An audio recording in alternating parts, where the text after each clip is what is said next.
ठीक है। तो हमारा आज का जो टॉपिक है वो है गेटेड और अनगेटेड। थोड़ी बहुत डिस्कशन पहले हुई है इन बारे में इस बारे में, तो हम आज इसको मजीद आगे बढ़ाते हैं। तो हमारे पास दो तरह की प्रोडक्ट होती हैं, ऑनलाइन आर्बिट्राज और होलसेल में। जो फर्क यही है कि हम ऑनलाइन आर्बिट्राज में गेटेड प्रोडक्ट अनगेटेड प्रोडक्ट के साथ जाते हैं, और होलसेल में हम लोग गेटेड प्रोडक्ट के साथ भी जा सकते हैं। तो सबसे पहले हम लोग ऐसी प्रोडक्ट को देख लेते हैं। यहाँ पे अब मैंने कुछ जो है अपनी प्रोडक्ट्स निकाली हुई हैं जिनके साथ मैं काम कर रही हूँ। तो हम उनमें से को देखते हैं। ये सारी तकरीबन हमारे पास अनगेटेड थी। तो एक एसन मैं यहाँ से चूज करती हूँ, कंट्रोल C। और यहाँ पे amazon, ये सेलर सेंट्रल है। amazon की दो वेबसाइट्स है। एक वो जिसपे हम लोग हंटिंग कर रहे होते हैं, उसको amazon बायर वेबसाइट बोलते हैं, और ये सेलर सेंट्रल है। ठीक है, तो ये अकाउंट आपने नहीं बनाना। ये इसके बनाने के लिए बहुत सारे डॉक्यूमेंट्स और चीज़ें चाहिए होती हैं। तो आपने ये नहीं बनाना। ये जब क्लाइंट्स हमें overall A to Z management देते हैं अकाउंट की, तो तब वो हमें इसकी एक्सेस देते हैं। तो ये मैंने एक प्रोडक्ट उठाई और यहाँ पे मैंने सर्च की। तो यहाँ पर आप देखें, प्रोडक्ट आ रही है, सारी चीजें आ रही हैं। और यहाँ पे ये सिर्फ लिखा रहा है कि you can not list this product in this condition. तो अभी हमने कोई कंडीशन सिलेक्ट ही नहीं की हुई, हम कंडीशन सिलेक्ट करते हैं न्यू। और यहाँ पे क्या लिखा रहा है, सेल दिस प्रोडक्ट। ठीक है, तो अगर हम सेल दिस प्रोडक्ट पर जाएं,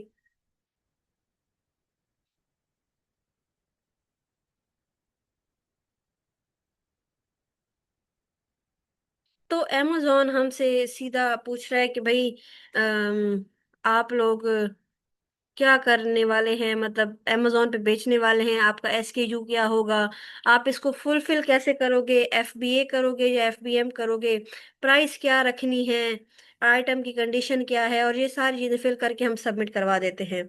तो इसका क्या मतलब हुआ, इस प्रोडक्ट को हमें बस सीधा हम लोग सेल करने के लिए अप्लाई कर दिया। इसके लिए कोई भी डॉक्यूमेंट जो है वो रिक्वायर्ड नहीं था। ठीक है, हम इसको डायरेक्टली लिस्ट कर सकते हैं।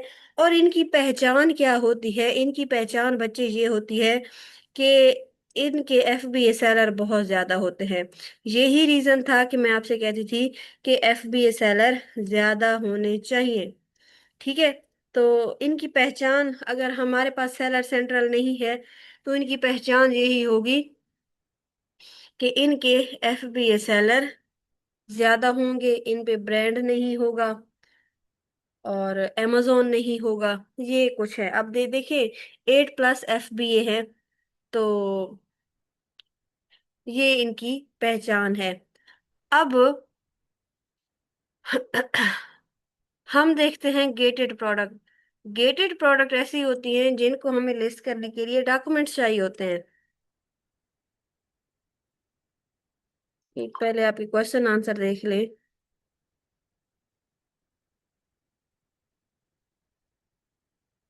नया पे आप लोगों को बहुत टफ टाइम देगा बाद में।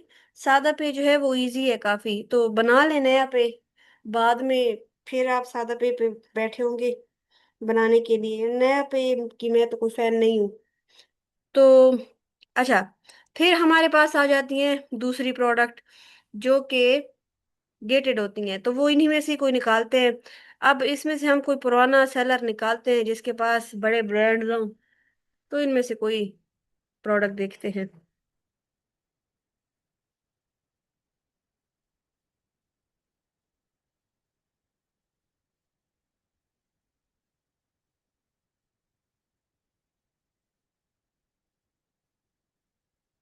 इसके भी FBA सेलर तो 12 है।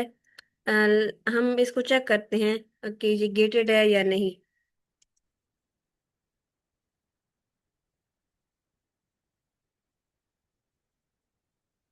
अब यहाँ पे देखिए, यहाँ पे क्या लिखा हुआ आ रहा है, you need approval to list this brand, यानी कि आपको इसकी अप्रूवल चाहिए। ये प्रोडक्ट क्या है, ये गेटेड है। ठीक है, ये प्रोडक्ट क्या है, ये गेटेड है।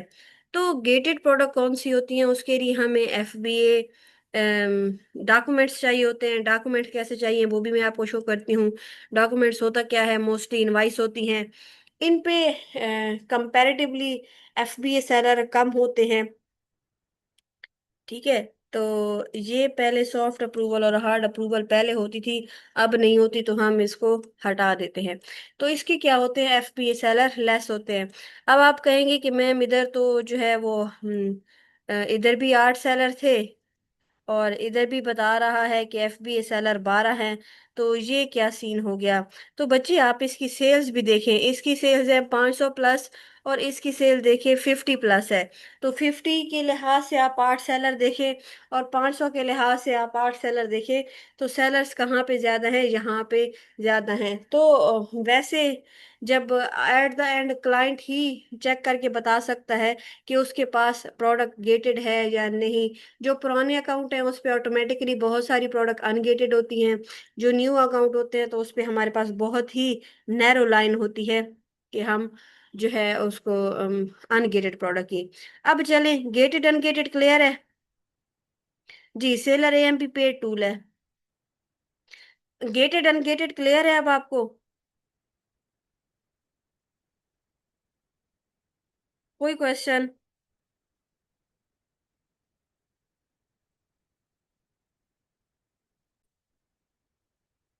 अच्छा, तो अब आपका कोई क्वेश्चन नहीं है तो उससे हम नेक्स्ट देखते हैं कि अगर हमारे पास गेटेड प्रोडक्ट आ गई है तो उसको अनगेट कैसे करवाना है।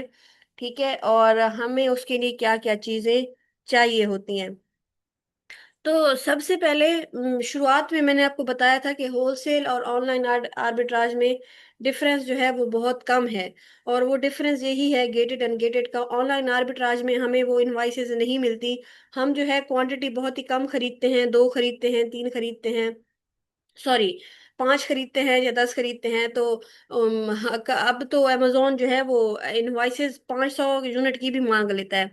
तो ऑनलाइन आर्बिट्राज और होलसेल में जो बेसिक डिफरेंस है वो यही गेटेड और अनगेटेड का है।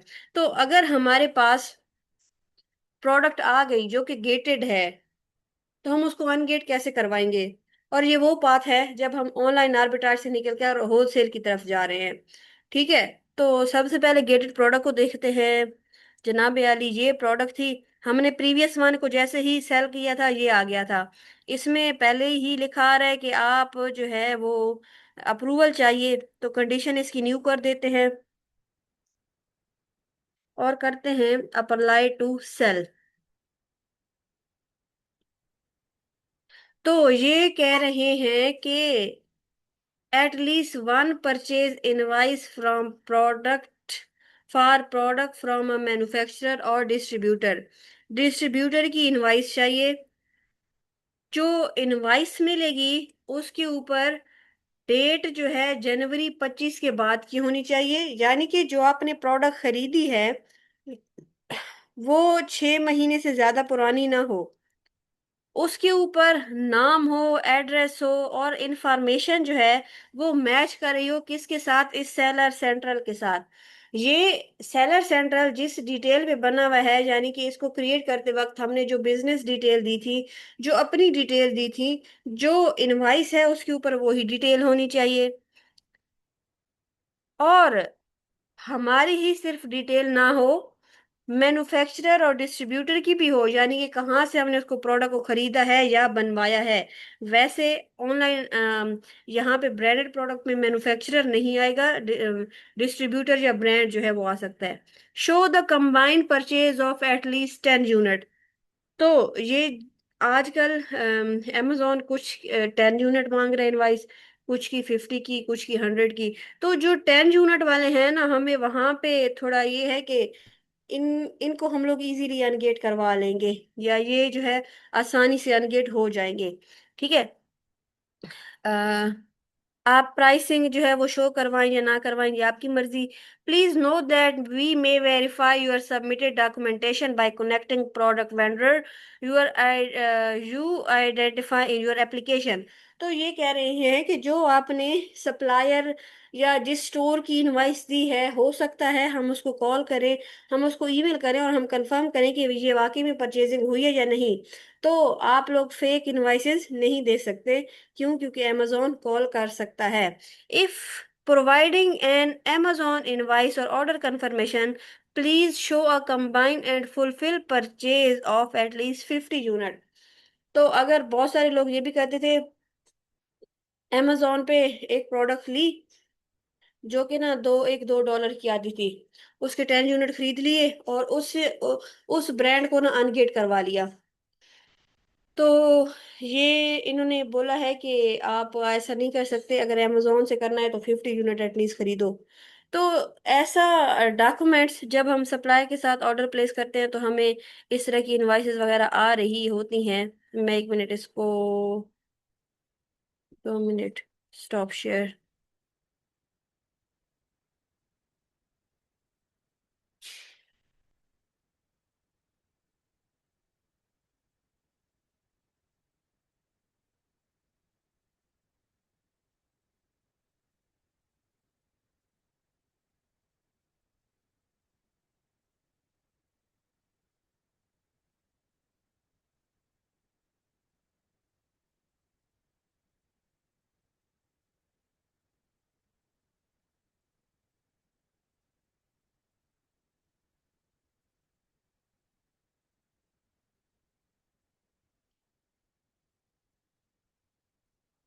तो जब हम ना सप्लायर के साथ अकाउंट्स बनाते हैं तो हमें इस तरह की इनवाइस मिलती हैं।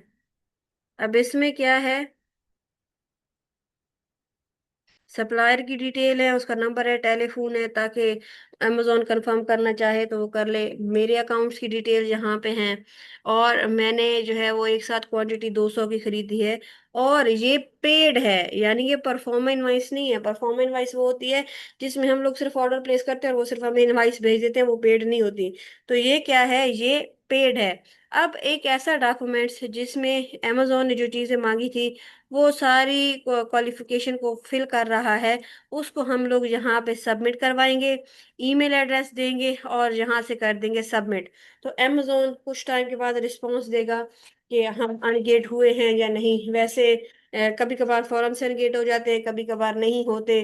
तो जो नहीं होते फिर क्या करते हैं, फिर हम लोग एक नई फाइल बनाते हैं जिसमें हमने जब ऑर्डर किया था उसका स्क्रीनशॉट, जब हमें ऑर्डर कंफर्मेशन मिली उसका स्क्रीनशॉट, जब हमें इनवाइस आई उसका स्क्रीनशॉट, जो हमने पेमेंट की उसका स्क्रीनशॉट, फिर जब हमें पेड इनवाइस आई उसका स्क्रीनशॉट, फिर जब हमें इन्वेंट्री मिली उसकी पिक्चर, हम प्रोडक्ट की पिक्चर, ये सारी हम एक फाइल में लगा देते हैं और अमेजोन को सबमिट करवाते हैं। तो ये भी एक तरीका है अनगेट करवाने का। तो ये था आज का लेक्चर। एक तो आपने पेयोनियर का अकाउंट बनाना है, और दूसरा ये, अब ये कोई प्रैक्टिकल तो है नहीं कि आपने इसकी प्रैक्टिस करनी है। तो आपने करना क्या है, करना आपने यही है कि ऑनलाइन आर्बिट्राज की हंटिंग सोर्सिंग जारी रखनी है। मंडे को एटलीस्ट आपके पास 3 ऐसी प्रोडक्ट होनी चाहिए जिनमें आपके वेबसाइट ऑथेंटिक हो और एटलीस्ट $3 का प्रॉफिट हो, और प्रॉफिट मार्जिन जो है वो 10% से ऊपर हो। तो ये है असाइनमेंट वीकेंड के लिए, पेयोनियर का अकाउंट और ऐसी एटलीस्ट 3 प्रोडक्ट। तो अभी क्वेश्चन आंसर जो भी आपने करने हैं